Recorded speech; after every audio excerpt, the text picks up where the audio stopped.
Olá, pessoal. Vamos ao nosso estudo bíblico.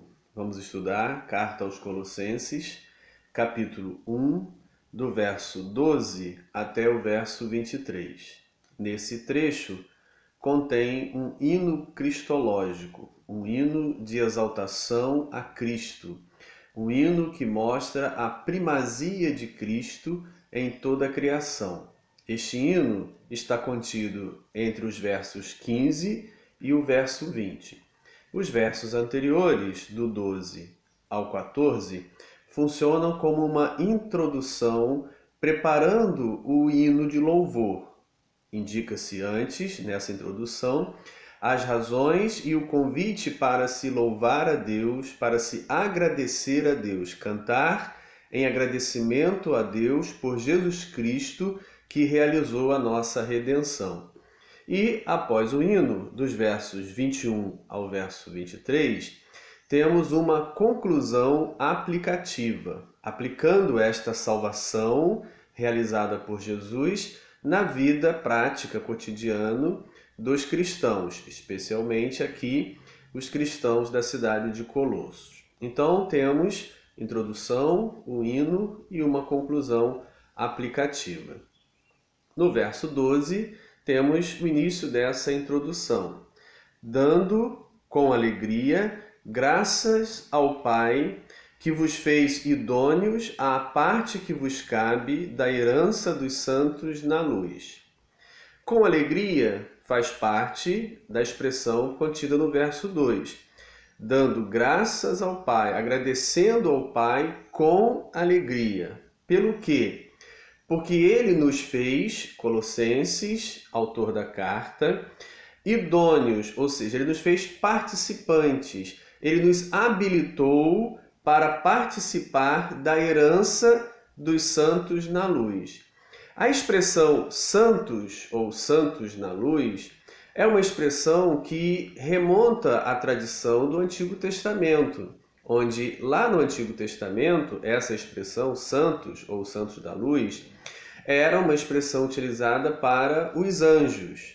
Pode-se conferir no livro de Jó, capítulo 5, verso 1, e no livro de Zacarias, capítulo 14, verso 5, onde encontramos o uso da expressão santos para referir-se aos anjos. Os anjos como pertencentes à família de Deus, aos que pertencem a Deus. E agora, por meio de Jesus Cristo, que vai ser indicado em diante, agradecemos a Deus com alegria, porque por Jesus fomos participantes, especialmente os colossenses. Gentios, como será indicado, não pertenciam à família de Deus, ao Israel de Deus, mas agora, por Jesus Cristo, na igreja, se tornam participantes da família de Deus, uma vez que a igreja agora é o Israel de Deus. Então, o verso 12 nos convida com alegria a agradecer a Deus pela participação nessa herança que pertence aos santos na luz. Agora, a expressão santos toma o sentido de os discípulos de Jesus, as comunidades cristãs, como já indicado no capítulo 1, verso 2, ao remetente da carta, onde se diz aos santos e fiéis irmãos em Cristo que se encontram em Colossos. Agora, o uso da expressão santos é para indicar os crentes, os que têm fé em Jesus Cristo, os discípulos de Jesus, os cristãos. Bem, verso 13, ele continua, dando graças ao Pai, que nos fez pertencentes e habilitados, idôneos para a herança. Ele, o Pai, nos libertou do império das trevas e nos transportou para o reino do Filho do seu amor. Ou seja, a ação de graças é ao Pai, porque é Ele que efetua a libertação por meio do Filho a quem ama, por meio do Filho amado. Novamente, no verso 13, utiliza-se expressões presentes no Antigo Testamento para descrever a condição de Deus e a condição ou em oposição a Deus, pela expressão trevas e luz. Podemos lembrar do capítulo 1 de Gênesis. A terra, porém, era sem forma e vazia, ou seja, estava um caos e havia trevas sobre a face do abismo. Disse Deus: haja luz. E a partir da luz que Deus cria, que Deus traz, ele ordena o caos, ordena a desordem da terra. Assim, essa é a ideia presente aqui na libertação que Deus, por meio de Jesus, efetua agora nos que colocam sua fé no seu Filho amado. Transporta-se das trevas, da desordem, do caos, para um reino de ordem, um reino de frutos, um reino de amor, um reino de justiça, de igualdade, de equidade. No qual, ou seja, no seu Filho a quem ele ama, temos a redenção, a remissão dos pecados. É importante enfatizar aos colossenses, uma vez que, como pagãos, pertenciam a um modo de viver idolátrico, imoral, injusto, e agora são convidados para um reino de justiça. E é necessário que haja uma libertação das trevas, de um reino dominado pelas trevas, para o reino dominado pela luz.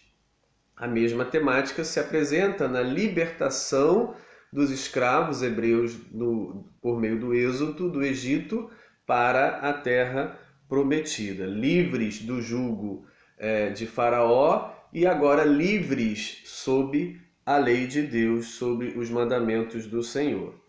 No verso 15, então, começa o hino propriamente dito, que se estende até o verso 20. Um hino que pode ser dividido em duas estrofes, a primeira no verso 15 ao 17 e a segunda do verso 18 ao 20. Os elementos que marcam o início das duas estrofes são imagem e primogênito, no verso 15, e princípio e primogênito, no verso 18. Também há o uso do pronome relativo, em grego hos, que muitas vezes não é possível detectar ou observar na tradução portuguesa. Mas aqueles que podem analisar o texto grego vão observar vários termos que vão marcar a primeira e segunda estrofe, que vão fazer um paralelismo entre a primeira parte e a segunda parte. Também poderá observar o uso da expressão todos, todas, presente 7 vezes nesse hino. O hino, no texto grego, inicia-se com a expressão hos, que é o pronome relativo em grego. Aqui, hos estin. Estin é o verbo ser e estar na terceira pessoa do presente. É interessante que outros hinos presentes no Novo Testamento são iniciados pelo mesmo pronome relativo hos. Posso indicar esses outros hinos presentes no Novo Testamento, mas você provavelmente só vai observar esse uso do pronome relativo ao analisar o texto grego. Mas mesmo assim eu vou citar, por exemplo, Filipenses capítulo 2, verso 6 em diante, temos ali também um hino cristológico. E o primeiro termo é o pronome relativo hos. Também temos em 1 Timóteo capítulo 3, verso 16, um hino, um pequeno hino de louvor. Ali também inicia-se com o pronome relativo hos. 1 Pedro capítulo 2, verso 22, também um pequeno hino, onde está ali iniciando-se com o pronome relativo hos. E Hebreus capítulo 1, verso 3, outro pequeno hino, que também inicia-se com o pronome relativo hos em grego. Assim, parece que esse pronome relativo hos em grego se tornava um marcador de início de hinos, uma vez que a gente percebe vários hinos do Novo Testamento tendo esse pronome relativo como o primeiro termo iniciando, ou o primeiro vocábulo que marca ou inicia o hino apresentado no Novo Testamento. Pois bem, verso 15 Ele é a imagem, Hos Estin, ele é a imagem do Deus invisível, o primogênito de toda a criação. Nesse primeiro versículo do hino, a gente pode observar a referência a Jesus, primeiro, em relação a Deus, ele é a imagem de Deus, termo que não é novo.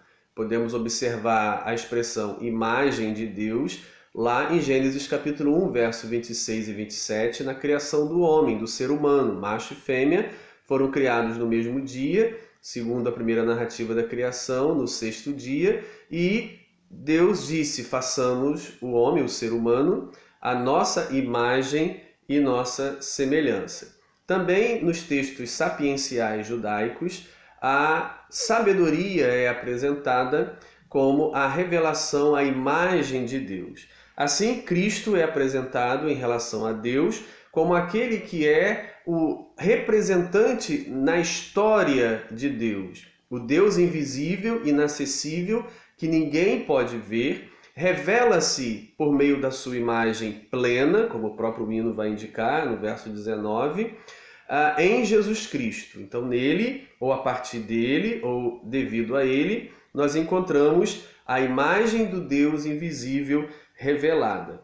A segunda parte do verso 15, o primogênito de toda a criação, refere-se a Jesus em relação à criação. Então, em relação a Deus, ele é a imagem plena. Em relação à criação, ele é o primogênito, aquele que tem o primeiro lugar, a primazia, aquele que está sobre todas as coisas criadas. A gente encontra essa expressão imagem e primogênito presentes também em Romanos, capítulo 8, verso 29. Também a gente encontra a questão da imagem de Deus em Cristo em 2 Coríntios, capítulo 4, verso 4. A gente percebe que esta temática da imagem e da Jesus ser a imagem de Deus e ele em relação à criação ter a primazia está presente em outras passagens do Novo Testamento, principalmente nos textos paulinos.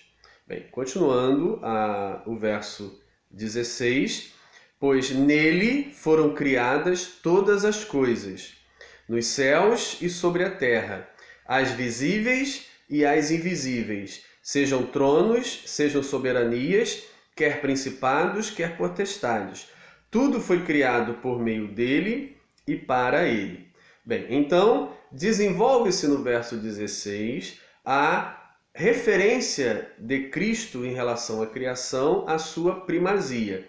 Porque ele é o primogênito, porque ele obtém ou tem a primazia sobre toda a criação. Porque nele todas as coisas foram criadas, sejam as que estão no céu, sejam as que estão na terra, sejam as visíveis e sejam as invisíveis. Aí ele vai explicar quais são as coisas invisíveis. Aí ele diz: tronos, soberanias, principados e potestades. Essas qualificações se referem às coisas invisíveis, refere-se aos espíritos. E aí, de uma forma bastante explicativa, e aí fica-se uma dúvida se essa parte explicativa pertence ao hino originalmente, porque se discute se o autor da carta é realmente o autor do hino. É muito provável que não, uma vez que os vocábulos presentes no hino não pertencem ao vocabulário do apóstolo Paulo. E alguns que pertencem não têm o mesmo sentido que o apóstolo Paulo usa nas suas cartas. Assim, muito provavelmente, o autor da carta aos Colossenses toma um hino que já estava presente na igreja primitiva, que já era cantado, que já era utilizado como uma confissão de exaltação a Cristo na igreja, e utiliza esse hino na carta para transmitir aos Colossenses uma verdade importante. Diante disso, é muito provável que inclui-se no hino algumas explicações, alguns adendos, para vincular o hino à realidade colossense. Como, por exemplo, a gente vai observar ao longo da carta aos Colossenses, que uma problemática presente naquela igreja era o culto aos espíritos, aos anjos ou aos seres espirituais.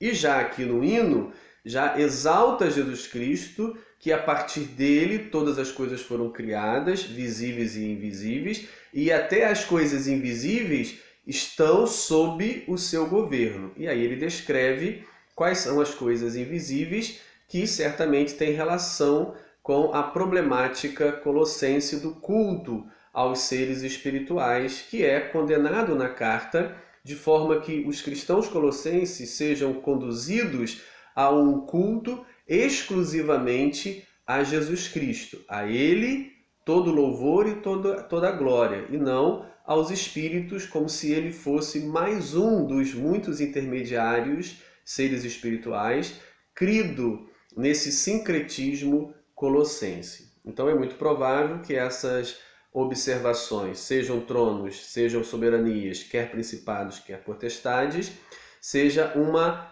aplicação no hino da realidade colossense. E aí ele continua: tudo foi criado por meio dele e para ele. Uma expressão que a gente encontra na tradição antiga do cristianismo, do primeiro século, presente há muito tempo, e a gente pode verificá-la, por exemplo, em 1 Coríntios capítulo 8, verso 6, Romanos capítulo 11, verso 36. Verso 17, ele é antes de todas as coisas. Nele, tudo, visíveis e invisíveis, seres espirituais ou seres físicos, materiais, tudo subsiste.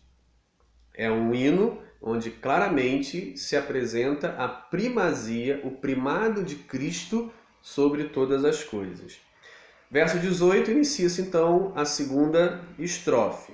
Na descrição desse vídeo no canal, eu vou apresentar por escrito a composição do hino nas duas estrofes e o que seria, segundo Fabris, a composição de cada verso desse hino. Você poderá observar isso na descrição abaixo do vídeo.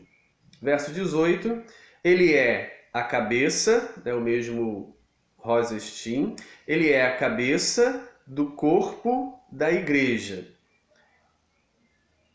Ele é o princípio, o primogênito de entre os mortos, para em todas as coisas ter a primazia. Então, ele é a cabeça do corpo.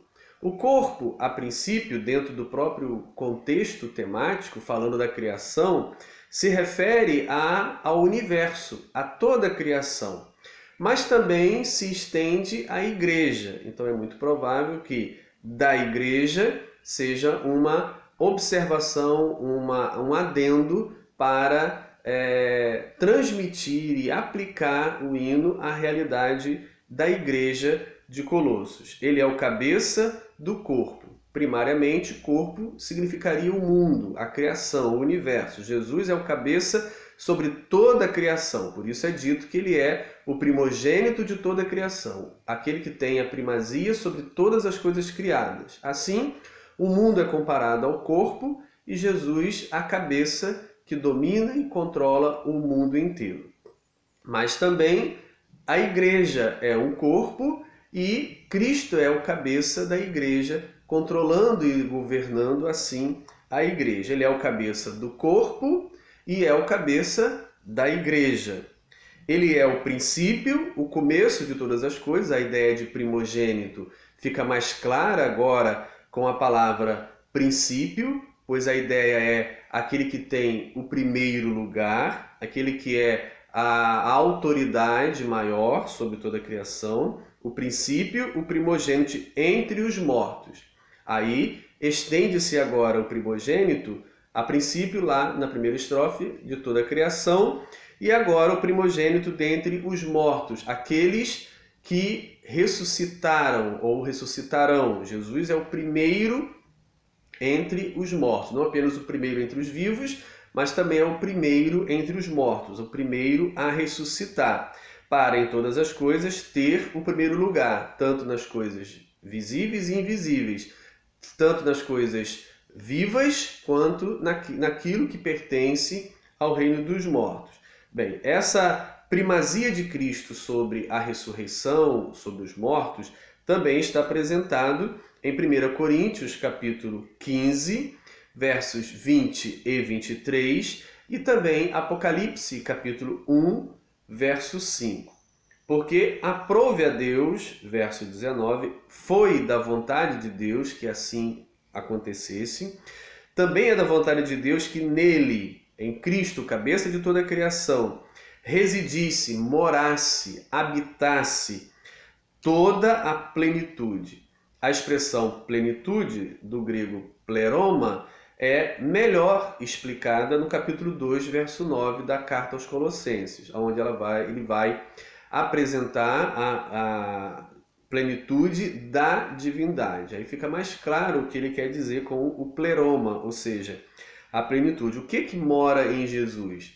Toda a plenitude da divindade, o pleroma da divindade, como indicado no capítulo 2, verso 9.